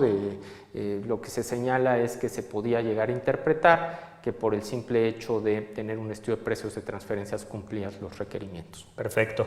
Y transitando hacia nuestro último tema en materia de impuestos sobre la renta, el régimen aplicable a estos pagos que se asimilan a salarios normalmente han sido objeto de diversos comentarios en cuanto a quiénes han estado aplicando este régimen, qué características tienen, y en el 2021 finalmente va a tener una modificación o se incorporan ciertos cambios a este régimen en específico. ¿Qué fue lo que se incorporó? Sí, en asimilables a salarios hay 3 casos ahora que estarán limitados para poder ejercer la opción de estar dentro de asimilables a salarios. ¿Cuáles son? Prestaciones de servicios, principalmente con un prestatario, servicios personales independientes cuando avisas a ese prestatario que deseas acogerte al régimen, o actividades empresariales cuando también avisas al pagador que piensas y deseas acogerte al régimen. Ahora la limitante es que la persona física que esté en estos supuestos no podrá tener ingresos superiores a 75 millones, y de tenerlos tendrá que avisar al prestatario o al pagador que ya no se puede acoger a este régimen, ¿no? De ser el caso, tendrá que atender al capítulo de ingresos que para personas físicas establece la ley del impuesto sobre la renta. Entonces es interesante y sobre todo porque recae también en la propia persona física el avisar a la persona que va a darle este tratamiento de asimilados a salarios, ¿no? Así es, Rubén. Perfecto, pues estos son los principales cambios que se han identificado como parte de las modificaciones realizadas a la Ley del Impuesto sobre la Renta para el ejercicio 2021. Esperemos hayan sido de mucha utilidad para todos ustedes. Gracias.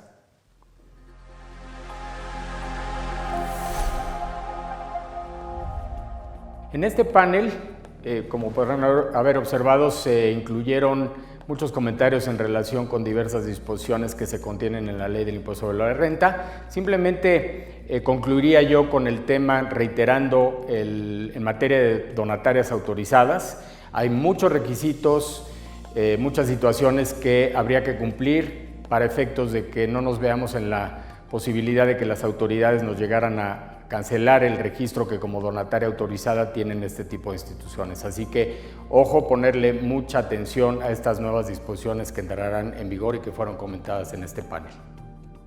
Al igual que en los paneles anteriores estuvimos comentando varias modificaciones en materia del Código Fiscal de la Federación, en materia del impuesto sobre la renta. Ahora toca también analizar los temas más relevantes en materia de impuesto al valor agregado, que también se incluyen en este paquete de reformas fiscales.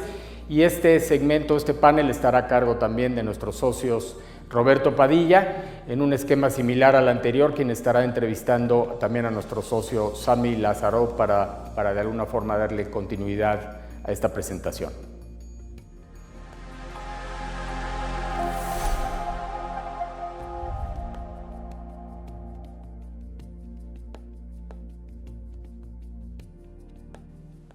Gracias, José Luis. Les damos la bienvenida a este segmento en el cual abordaremos los cambios principales en materia del impuesto al valor agregado para el ejercicio fiscal del 2021. Tengo el gusto de compartir este espacio con Sami Lazarov, socio del área de consultoría fiscal, y en conjunto con un servidor, Roberto Padilla, estaremos abordando todos estos temas. Pues bien, entrando en materia, es importante señalar que respecto a los servicios profesionales de medicina, los mismos ya se encuentran exentos de IVA, ya sea que sean prestados de forma directa por las personas físicas o a través de sociedades civiles. Lo que hace la reforma en 2021 es extender, o más bien clarificar, el hecho de que las personas físicas que presten también estos servicios profesionales de medicina a través de instituciones de asistencia o de beneficencia quedan comprendidos dentro de la exención, lo cual viene a dar mucho mayor certidumbre para este tipo de casos. Bien, por otra parte, también a mediados del ejercicio 2020 entró en vigor el régimen para servicios digitales. En este sentido, si bien el régimen es nuevo o todas estas reglas que fueron incorporadas en 2020 son recientes, para el ejercicio 2021 se prevén nuevas modificaciones. Sami, te pediré por favor si nos puedes compartir los aspectos más relevantes. Con mucho gusto. Como mencionaste, en el mes de junio del 2020 entró en vigor el nuevo régimen fiscal para plataformas digitales, el cual, en términos generales, considera contribuyentes del IVA a los residentes en el extranjero sin establecimiento que prestan servicios digitales a receptores ubicados en territorio nacional. Uno de los cambios de la reforma es que los servicios de intermediación que tengan por objeto la venta de bienes muebles usados se encontrarán gravados por el IVA, homologando así el tratamiento aplicable a todos los servicios de intermediación digital. Por su parte, considerando que existen residentes en el extranjero que prestan, entre otros, servicios de descarga de películas, música y juegos a través de plataformas digitales de intermediación de pagos, se aprobó la obligación para que dichas plataformas de intermediación realicen la retención del 100% del IVA cobrado a los residentes en el extranjero, que presten estos servicios digitales a receptores ubicados en México. Asimismo, se establece que estas plataformas de intermediación sean las obligadas a emitir los CFDIs a los receptores de los servicios con el IVA trasladado de forma expresa y por separado. También se establece que las plataformas que efectúen la retención estarán liberadas de la obligación de presentar información al SAT sobre los prestadores de servicios digitales. Por otra parte, se adiciona a la ley la opción que actualmente se contempla en la resolución miscelánea fiscal, en el sentido de que las plataformas de intermediación publiquen precios de los bienes, servicios o arrendamientos en los que operan como intermediarios, sin manifestar el IVA en forma expresa y separado, siempre que el impuesto se incluya en el precio y los publiquen con la leyenda de IVA incluido. Un tema adicional que se aprobó en esta reforma fue el del bloqueo temporal a las plataformas digitales. En la exposición de motivos se menciona que el marco normativo actual que establece la obligación de pago de IVA a los residentes en el extranjero que prestan estos servicios es insuficiente, ya que en este caso el sujeto obligado al pago se encuentra fuera del territorio nacional. Es por esto que se aprobó establecer un mecanismo de control. Este mecanismo consiste en que se lleve a cabo un bloqueo temporal de acceso al Internet a los servicios que presten los residentes en el extranjero, siempre y cuando tengan omisiones fiscales graves. Estas omisiones fiscales graves son las relacionadas con la falta de inscripción en el RFC, el señalamiento de domicilio y representante legal en México, la falta del trámite de la firma electrónica avanzada, la omisión de pago del impuesto y sus retenciones, así como la falta de presentación de declaraciones informativas. Cabe señalar que previo al bloqueo temporal, el SAT informará al contribuyente respecto a las obligaciones incumplidas, otorgándole la posibilidad de desvirtuar lo que a su derecho convenga en los plazos señalados en la ley del IVA para estos efectos. Finalmente, se establece una multa que oscila entre los 500,000 pesos y 1 millón de pesos mensuales para aquellos concesionarios de servicios de telecomunicaciones que no efectúen el bloqueo o desbloqueo que ordenen las autoridades fiscales después de estos procedimientos. Y además es interesante porque esto del bloqueo ya se había contenido dentro del paquete para el ejercicio 2020. No fructífero, pero más bien ahora para 2021 se está incorporando con todas estas reglas que nos estás compartiendo y de las cuales habrá que estar muy atentos, sobre todo para evitar este tipo de bloqueos y todas las consecuencias que eso implica. Bueno, pues de manera general estos son los cambios más relevantes en materia de impuesto al valor agregado. Les agradecemos por estar con nosotros en este panel y esperamos que les sea de utilidad. Muchas gracias.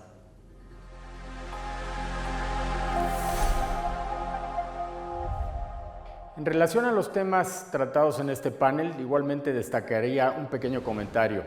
Todo lo relevante en materia de economía digital es un tema que las autoridades traen en el radar, por decirlo de alguna forma. Estas disposiciones obedecen a los lineamientos que la OCDE ha hecho en relación con la forma de gravar estas actividades, por lo cual pues también estaremos atentos a las modificaciones que en su caso se puedan dar en esta materia con objeto de dárselas a conocer y que puedan en su caso tomar las medidas necesarias. Además de los temas que en materia eminentemente fiscal se han venido discutiendo y presentamos en los diferentes paneles en este segundo día, hay un tema muy relevante que queríamos incluir dentro del mismo para terminar el día de hoy y se refiere a diversos temas laborales. Como saben, hay diversas iniciativas que se están discutiendo tanto en el Congreso de la Unión como en algunos organismos. Hay también algunas modificaciones que de hecho ya entraron en vigor y además este entorno no solo obedece a lo que sucede en nuestro país. Acuérdense que a raíz del TEMEC, el nuevo NAFTA que firmó México con Canadá y Estados Unidos, hay muchas obligaciones, muchos compromisos para nuestro país en materia laboral y por lo tanto creemos que serán temas de mucha trascendencia para la operación de la empresa, para la operación de los grupos en materia de contratación, subcontratación, etcétera, y por lo tanto esperemos que resulte de interés. Este último panel estará moderado por Roberto Padilla y se harán comentarios en relación con esta temática por parte de Rafael Vallejo, Mayeli Cabrera y Francisco Gutiérrez Zamora.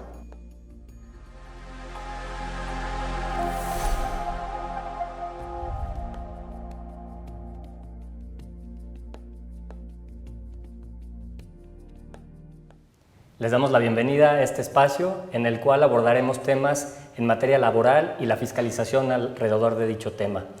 Tengo el gusto de compartir este segmento con Mayeli Cabral, con Rafael Vallejo y con Francisco Gutiérrez Zamora. Bueno, entrando en materia, Mayeli, me gustaría comenzar contigo. Sabemos que en 2019 estuvo la reforma laboral que marcaba distintos momentos para su implementación. A este respecto, te pediría por favor nos compartas algunas ideas respecto al panorama actual de esa reforma y cómo están, digamos, los momentos de su implementación, por favor. Claro que sí, Roberto. Mira, la implementación de la reforma laboral está dividida en 3 ejes más importantes. El primero de ellos es el nuevo sistema de justicia laboral, que es la apertura de los tribunales laborales. Y justamente este año, en noviembre, se abren los primeros 8 tribunales laborales en 8 distintos estados de la República Mexicana. Pero el próximo año, en el 2021, será un parteaguas en la implementación de la reforma porque se abren otros 13 tribunales laborales especializados en materia laboral. Entonces, esto implica un cambio completo en cómo se está llevando el litigio laboral en el país. El segundo eje tenemos el Centro Federal de Conciliación y Arbitraje, que será el encargado de llevar a cabo las conciliaciones prejudiciales y además el registro de todos los sindicatos del país y de todos los contratos colectivos.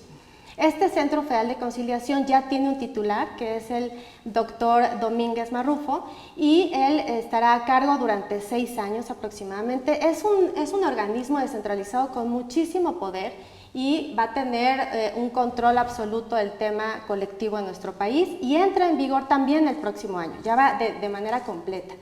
Y el tercer eje de la reforma obviamente es el tema de los contratos colectivos y la democracia sindical, que cambia por completo la manera en la que conocemos el derecho colectivo en nuestro país y ahora trata de una democracia y una libertad sindical completa. Hablamos de un voto libre, directo y secreto de los trabajadores.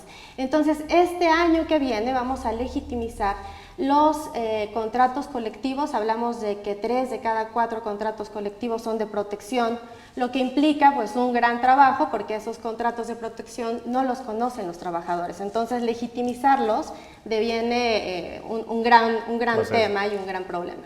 Pero de la mano de la democracia sindical están también los compromisos que en materia colectiva hizo nuestro país en el TEMEC respecto del respeto de esta democracia sindical.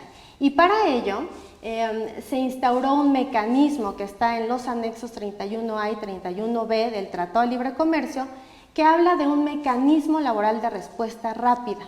Este mecanismo es justo para que los trabajadores, por medio de alguna queja que pueda tener a sus derechos sindicales, puedan optar por hacer valer este mecanismo y los gobiernos, tanto de Estados Unidos como Canadá, pueden hacer válida ese mecanismo y reclamar a México el cumplimiento, lo cual podría tener consecuencias importantes para las empresas en materia inclusive de retención de productos o de temas aduanales. Entonces, viene un año muy, muy importante en la implementación. Las empresas tienen que estar preparadas para hacerle frente a esta nueva era del derecho laboral. Sí, sin duda, 2021 será un año por demás activo e importante, sobre todo por la implementación de toda esta reforma, ¿no? Así es, Roberto. Bueno, migrando un poco en los temas, Rafael, me gustaría también con un tema muy controvertido que es el tema de subcontratación laboral. Hemos escuchado varios pronunciamientos, existe toda una coyuntura compleja. Te diría, si nos puedes compartir a partir de la legislación vigente y a lo mejor también me gustaría conocer tu opinión en cuanto a las propuestas que han sido presentadas ante el Congreso. ¿Cómo ves todo este panorama? ¿Qué podemos estar esperando y qué elementos importantes has identificado, ¿no? No, sin duda el tema de la subcontratación laboral es un tema que las empresas están muy ansiosas por ver cómo se resuelve, para ver cómo van a transitar en esta nueva etapa laboral, tanto de la reforma y como de lo que se ha venido en los últimos días de anuncios en temas de iniciativas a la reforma laboral en materia de subcontratación laboral, cómo las empresas van a poder transitar este problema y cómo van a poder sobre todo resolver los temas que atañen a este tema de la subcontratación laboral, ¿no? Entonces, lo importante de la subcontratación laboral es entenderla, porque hay muchas cuestiones alrededor de la misma que no están bien claras todavía para el público en general, ni para los empresarios, tampoco para los trabajadores y para los sindicatos. Entre los antecedentes que podemos ver de la subcontratación laboral, entendemos que está en un principio, en 2019, los antecedentes recientes, porque la subcontratación existe desde hace mucho tiempo, pero bueno, desde 2009 se empezó a regular en la Ley del Seguro Social, se reguló como un tema de una responsabilidad subsidiaria por parte del contratante de los servicios de subcontratación. Después vino una resolución por parte de los tribunales colegiados de circuito, una jurisprudencia que habla sobre la unidad económica, que es la unidad de producción entre dos empresas que se prestan bien esos servicios y que producen un mismo fin, un bien para un mismo fin, y eso produce una responsabilidad solidaria entre ambas. frente a los trabajadores que están siendo utilizados para esos servicios, ¿no? Después vino una reforma en 2012 donde se trató de regular y de definir qué era la subcontratación laboral o el outsourcing. Y dentro de esta regulación y definición se trató de enmarcar tanto el outsourcing externo, el que te prestan servicios de agencias o de empresas externas, partes independientes, o el insourcing, que son las empresas que a través de una prestadora de servicios de su mismo grupo corporativo, pues da los servicios a la empresa operativa, ¿no? ¿Qué ha sucedido? Bueno, se ha abusado también de esta figura por parte de muchos proveedores de servicios, se ha utilizado un poco para otros fines, que es muchas veces tratar de generar ahorros sobre el costo de la nómina, que no necesariamente están justificados y que muchas veces se traducen en operaciones simuladas, que son penadas por algunas de las leyes fiscales y penales de este país. Y después tenemos la perspectiva hacia futuro, que son las iniciativas que se han presentado por toda esta problemática del mal uso que se ha hecho del outsourcing, ¿no? Entonces, lo importante aquí es que se entienda cómo va ahora a presentarse la figura del outsourcing o de la subcontratación laboral en el futuro. Y estas iniciativas, al día de hoy tenemos 3 presentadas ya en el Congreso, 2 que son muy importantes. Una es de una parte radical del grupo parlamentario de Morena, y la otra es una contrapropuesta por parte del PRI, y tenemos una tercera que lo que busca es eliminar el outsourcing, y una cuarta que presentaría el presidente de la República, que ya anunció, que yo creo que va a regular el tema del outsourcing, lo va a tratar de limitar, de regular, de establecer plazos de cómo se puede contratar, de en qué momento y para qué actividad se puede contratar, y esa es la que yo creo que vamos a tener que seguir más de cerca, porque es la que va a encontrar más respaldo de los grupos parlamentarios afines al presidente de la República, ¿no? Entonces, ¿cuáles son las implicaciones de estas posibles reformas? Bueno, una de las implicaciones más importantes es saber cuándo tienen las empresas que empezar a ver este tema, analizarlo, y yo les diría que es ahora. Ahorita ya es el momento de analizar, porque se viene cerrando un poco la pinza, se viene cerrando el panorama para las empresas de la utilización de los esquemas de subcontratación. ¿Por qué se viene cerrando?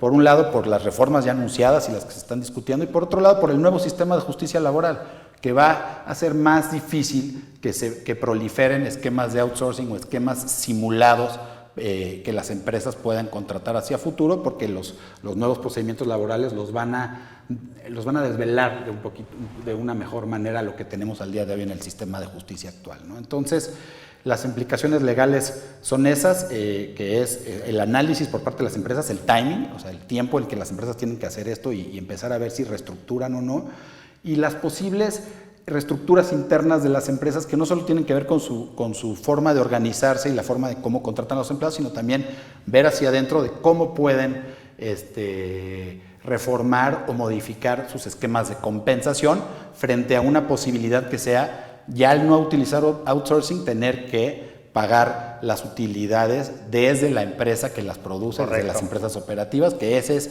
el otro gran tema que las empresas van a tener que estar viendo respecto a esta subcontratación laboral. Y definitivamente tu último comentario es en cuanto a la acción que tienen que hacer ya las empresas para poder revisitar todos estos temas, ¿no? Que el ambiente ya está con todos estos antecedentes y la situación actual, ¿no? Exacto. Y creo que a partir de ello, Francisco, me gustaría también preguntarte, a partir de lo que nos comentan Mayel y Rafael, sobre todo con el tema de fiscalización, ¿qué has identificado tú respecto al actuar de las distintas instancias gubernamentales? Es decir, ¿cómo están llevando a cabo sus procesos de fiscalización en torno a todo este tema de personal?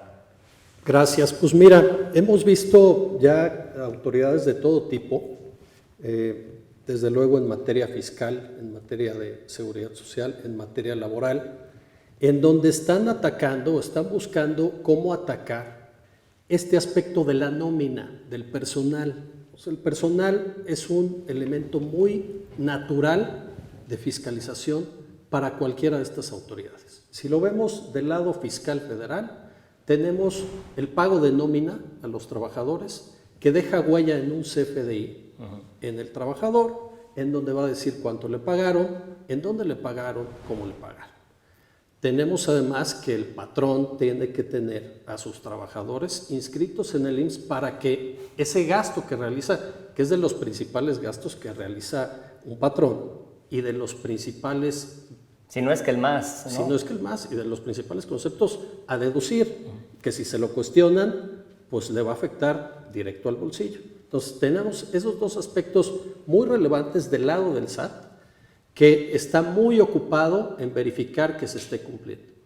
Hoy vemos también del lado de la autoridad laboral inspecciones laborales para determinar si las condiciones de trabajo son las debidas o no.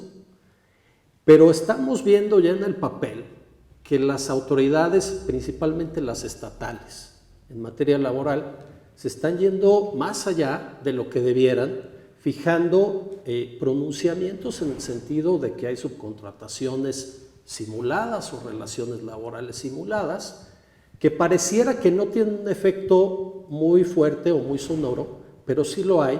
¿Por qué? Porque si uno lo deja pasar y se queda con una multita de 5,000 pesos, bueno, eso ya es un indicio para cualquiera de estas otras autoridades para venir y decirnos, oye, pues por allá se te fue algo y dijiste o te dijeron que era una simulación y tú no hiciste nada. Claro. Entonces, tu gasto que tenías de nómina de empleados, pues va para atrás la deducción. Exactamente. Y tenemos un elemento también muy importante que ha determinado mucho, y es la realidad. Rafa platicaba, oye, cómo se ha venido dando el tema de la subcontratación. Un elemento importante es también el IVA, ¿no? Claro. El IVA del que se ha abusado, de los abusos que platicaba Rafa, del que se ha abusado en los últimos años. Entonces, se busca hacer supuestas retenciones e incluso solicitar devoluciones cuando no hay IVAs de por medio pagados. Correcto. ¿No? Entonces, esa es una problemática que hoy la autoridad ha resuelto con una retención obligatoria y con una redacción que nos dio dolores de cabeza y nos sigue dando al día de hoy, de si retenemos o no, porque si no retenemos corremos el riesgo de que no haya deducción y que se caiga todo eso en lo que hemos estado trabajando como empresas cumplidas. Aquí es muy importante tenerlo en mente. No estamos alrededor de la ley ni dándole vueltas. No, estamos trabajando con la ley en la mano. Exactamente. Viene además el Instituto Mexicano del Seguro Social, una entidad que sabemos, la conocemos, es dura fiscalizando. Esa no pregunta, llega, embarga y ya como un mes después a lo mejor se aparece y nos dice, a ver, ¿cuál es tu situación? ¿No? Y aquí que busca el IMSS, que debo decirles, muy ligada a lo que está haciendo el SAT y a lo que está haciendo también la Secretaría del Trabajo. Llega, revisa contratos y ve cómo está la relación con los trabajadores, ve también y pide las declaraciones de IVA, de renta, para efectos de ver a quiénes tenemos de prestadores de servicios, cómo les estamos pagando, y más que nada la base salarial. Si se parece lo que reportamos al IMSS con lo que reportamos al SAT, oye, no se parece. Bueno, noticia, no se debe de parecer. Son dos cosas distintas y las bases son distintas. Aunque hay por ahí una iniciativa que de hecho ya pasó a otra vida, que era para homologar las dos bases, la del SAT con la del IMSS. Correcto. Entonces, tenemos al IMSS también una autoridad muy dura en estos temas, y finalmente a los estados. Hoy tenemos más de 20 estados con retenciones del impuesto a la nómina, en donde si bien lo dirigen hacia prestaciones de personal, tenemos ya casos muy notorios como es Quintana Roo, donde la retención la dan o la intentan hacer, y si no vienen multas, clausuras, etcétera, sobre prestaciones de servicios en general. Entonces todos en el estado deben de retener. Y déjenme decirles que lo que pasa en Quintana Roo no se queda en Quintana Roo, lo copian ya todos los estados. Entonces vamos a tener el año que entra retenciones de impuesto a la nómina y además dictámenes en materia local que nos van a mover mucho el tapete de lo que debemos hacer. Entonces, hablamos aquí, ¿qué hay que hacer? Pues un blindaje 360 le llamamos. 360 porque ahora tengo que estar consciente de lo que le dije a Juanito para que le platique lo mismo a Sutanito y así seguirá. Sí, es decir, no son temas aislados, ¿no? No, para nada. Desde luego. Y con las retenciones siempre se abren los temas de contingencias laborales porque te pueden meter dentro de las definiciones de subcontratación laboral, entonces hay que tener mucho cuidado también con esos temas. Así es. No, bueno, es un tema interesantísimo, de mucho cuidado, como bien decías, sobre todo por lo que rescato mucho tu comentario. No es un tema aislado, como bien decías, no tiene que ser todo igual, pero las autoridades, por lo que comentas, están partiendo también de la información que se reporta una u otra para ver, digamos, cómo hay una comunicación o conexión de esa información presentada, ¿no? Sí, sin duda, sin duda. Creo que por ahí viene mucho y creo que es mucho de lo que nos han venido preguntando. Oye, ¿qué hago? ¿Qué debo hacer hacia futuro? ¿No? Justamente es de lo más frecuente que nos están preguntando, ¿no? ¿Cómo es ahorita el actuar o en el cumplimiento? ¿Cómo debemos llevar a cabo las labores de cumplimiento para nuestras empresas respecto a todos estos temas laborales, pero sobre todo con lo que tú puntualizas, la fiscalización, que ya es un panorama totalmente distinto y mucho más activo, ¿no? Así es, y pues ahí yo creo que nosotros les podemos servir mucho de apoyo a nuestros clientes, amigos, en que, pues lo que hemos venido trabajando por muchos años, que es, si nos definimos como prestación de servicios independientes, debemos actuar como tal y con el librito en la mano. No se vale decir que lo soy y me vienen a revisar y ya no lo soy, o una autoridad por allá le dije otra cosa, no se lo dije completo. En eso es en lo que tenemos que estar muy alineados.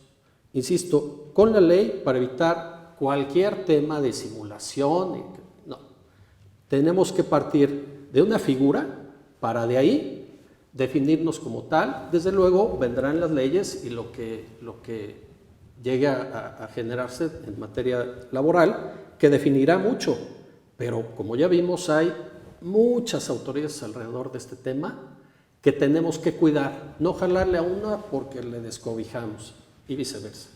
Muchas gracias. Bueno, sin duda son temas muy importantes, de gran relevancia, de un actuar y una proactividad por parte de las distintas empresas. Quiero agradecerles, Mayeli, Rafa, Francisco, muchas gracias a todos y les agradecemos su asistencia en este panel.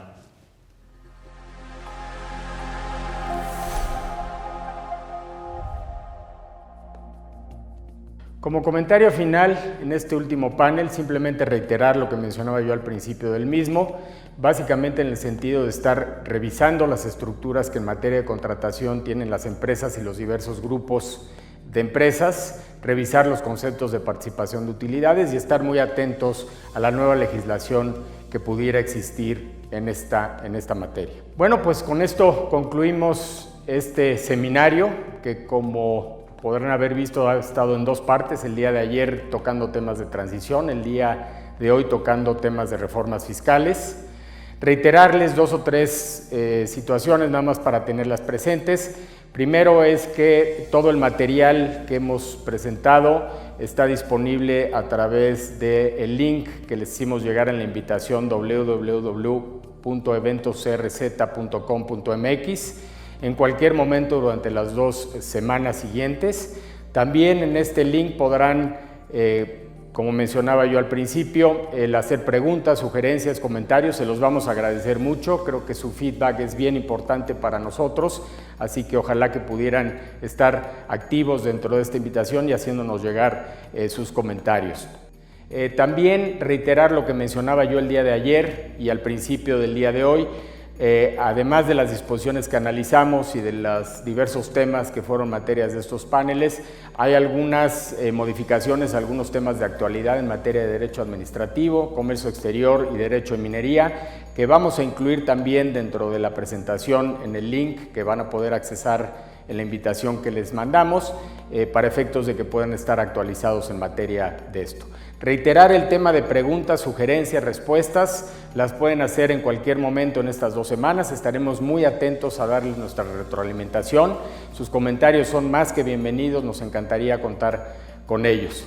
Y por último, pues nada más el reiterar lo que mencionaba yo el día de ayer, ¿no? Nuestra prioridad es que pues ustedes y sus familias en estos momentos complicados del COVID se mantengan pues sanos, estén tomando las medidas de higiene que igualmente nosotros tomamos en este webinar al tomar la decisión de hacerlo en forma pregrabada. Y también pues nada más me queda agradecerles el que nos hayan acompañado durante estos 2 días, el que nos hayan acompañado en diversos webinars que hemos hecho durante los últimos meses y otra vez a nombre de todos mis socios, a nombre de los asociados y de todo el personal de Chever Ruiz Amarripa, esperemos que los temas que aquí han sido tratados les hayan sido de utilidad y estaremos, como hemos estado durante los últimos meses, en contacto muy cercano con ustedes a través de webinars, a través de nuestra página de internet, Así que bueno, pues a cuidarse y de nuevo, muchas gracias por estar con nosotros.